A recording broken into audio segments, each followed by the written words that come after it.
Hello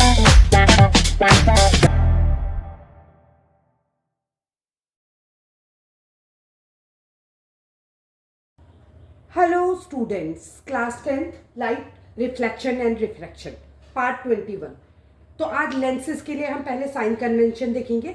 तो sign convention same है, इसलिए मैं ज़्यादा टाइम वेस्ट नहीं करूँगी इसमें। कि आप जो मिरर है, मिरर में आप क्या करते थे, पोल से डिस्टेंस लेते थे।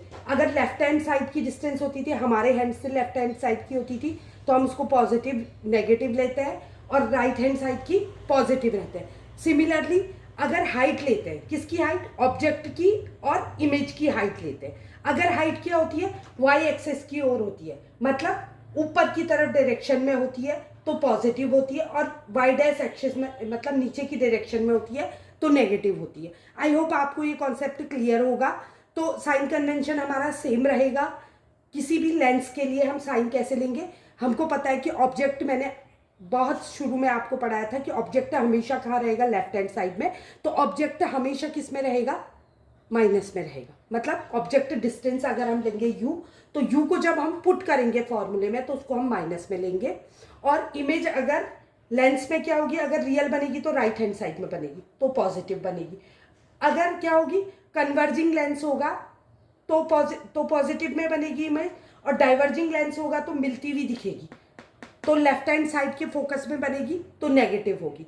और सिमिलरली फोकल लेंथ क्या होगी, जो कन्वर्जिंग लेंस है, कौन है, कॉन्वेक्स लेंस, तो वो कन्वर्जिंग लेंस के लिए फोकल लेंथ पॉजिटिव होगी, जबकि डाइवर्जिंग लेंस के लिए पीछे मिलती हुई दिखती है लेफ्ट हैंड साइड में रिफ्रैक्शन में, तो नेगेटिव होगी।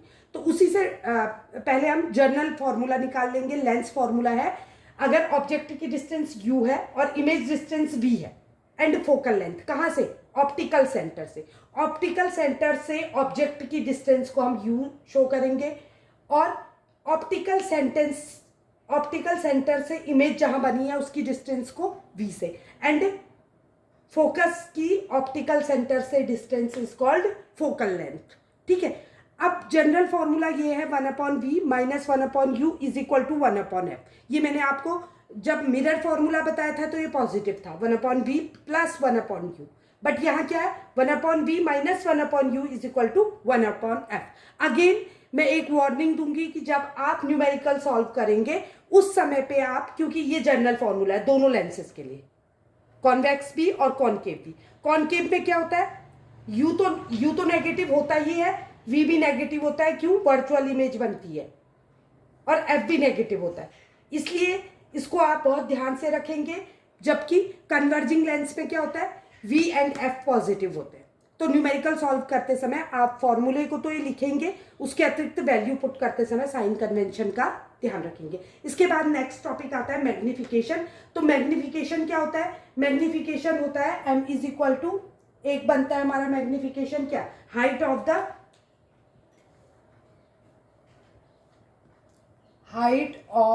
The image. पहले इमेज की लेते हैं हम, मिरर में भी हमने सेम लिया था। सो आई होप आपको ये क्लियर होगा।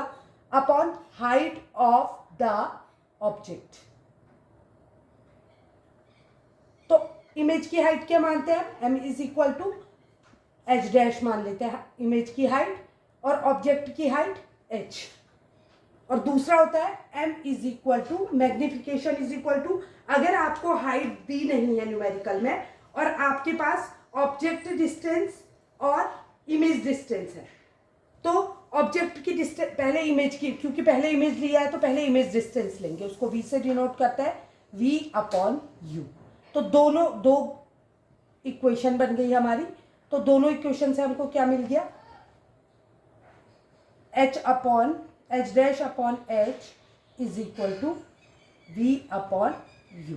ये आपका मैग्निफिकेशन है।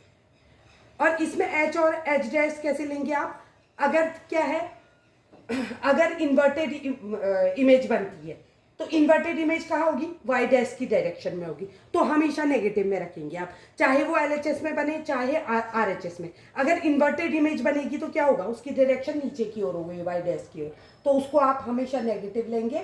और ऑब्जेक्ट सीधा खड़ा है तो पॉजिटिव, चाहे आप एलएचएस में, ऑब्जेक्ट आप हमेशा एलएचएस में ही रखते हैं। आई होप यहाँ तक आपको कॉन्सेप्ट समझ आया होगा। अगर वीडियो अच्छा लगा तो लाइक, सब्सक्राइब और शेयर करें। Thank you.